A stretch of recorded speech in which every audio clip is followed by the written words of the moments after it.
$1 million is plenty for a coach, right? I mean, $1 million is plenty for anybody playing any sports, doing anything.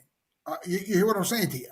So now this whole explosion, in particular in athletics, was because of these coaches. So Kelly makes these nuts at LSU who are crazy about football. And guess what? The most awesome place in the country, one of the most awesome places in the country to play. My brother George played down there. They recruited me. Penn State. Wow. The two of the most awesome colleges. I think they're probably the top two. Michigan and Ohio State are right there too. But boy, they fell apart, didn't they? They were both talking about having national championship aspirations, right? And here, boy, they both fell apart because why? Because the almighty dollar. You understand? The almighty dollar. Look, the coach at LSU should still be Argeron. He should have never got fired.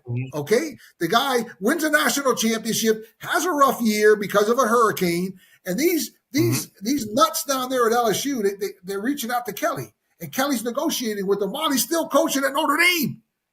Oh, 10 mil? Yeah, I'm in. Well, that is what set this explosion off. And what makes me sick about it, Andrew, what makes me sick about it is that now we got, 11 coaches fired, making sick money. If they weren't making so much money, and the pressure with these kids all being paid, man, it would be that's what the epidemic firing of coaches is because of the NCAA and their pathetic policies with the NIL and permitting these coaches to make this money. So this weekend, I was sitting with my wife.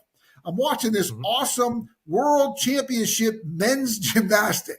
Wow. They have these freaks from America. They have this American gymnast. What the heck's his name? He's a brother. He's a black cat. But, bro, he was so talented. He won a gold medal in the world championships in gymnastics. But guess what? There's very few colleges have men's gymnastics. Now, you want to talk about athletes.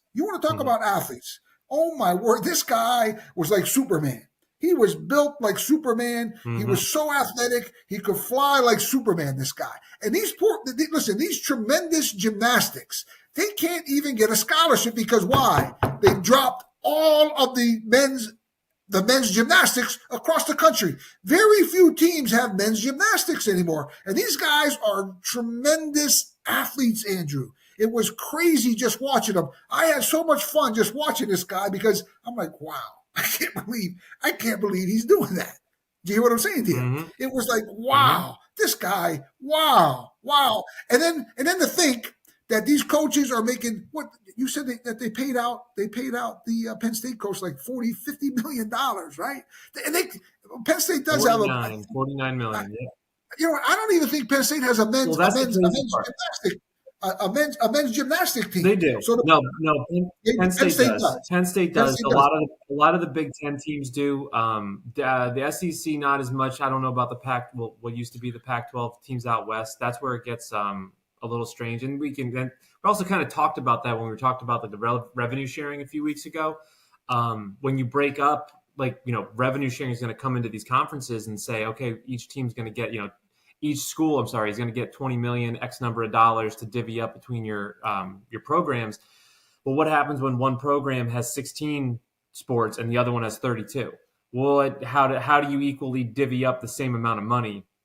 Because some schools are different than others. It's not a level playing field on so many different levels.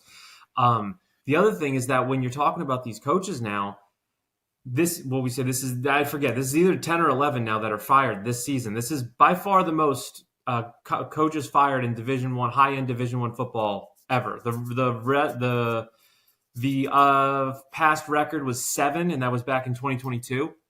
So now we're already past that. We're coming in on doubling that almost, because now that Kelly's gone, I heard this week now the next hot topic, the next hot seat is Texas.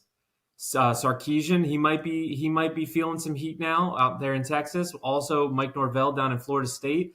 There's this offseason, there are going to be massive jobs, like once in a lifetime jobs that don't come open. They're all open because they were all ranked in the top 10. Everyone had this expectation and everybody flopped.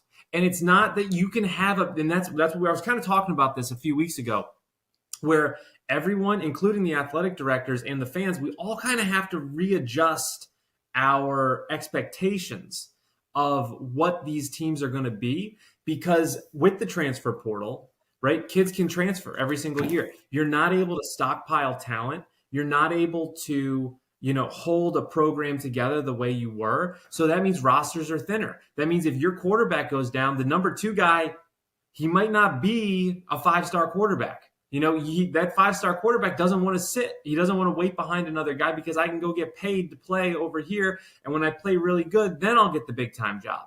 It's this crazy world. So everyone kind of has to readjust their expectations and say, okay, you might go 10 wins, 10, 11 wins, 4 or 5 years in a row, but like, you got to bake in like the chances of just having like a stinker of a season, just like in the NFL. Sometimes you make bad moves, bring in bad free agents, and you stink. But in the NFL, you get that, high round draft pick, and you can kind of fix things. So things have changed so much. The dust has to settle, and we have to figure out what the future of this sport looks like, because currently what it looks like is nothing what we had expected for what we know in the past. It's a whole new atmosphere. Here's the thing, Andrew. You're right on. You're dead on.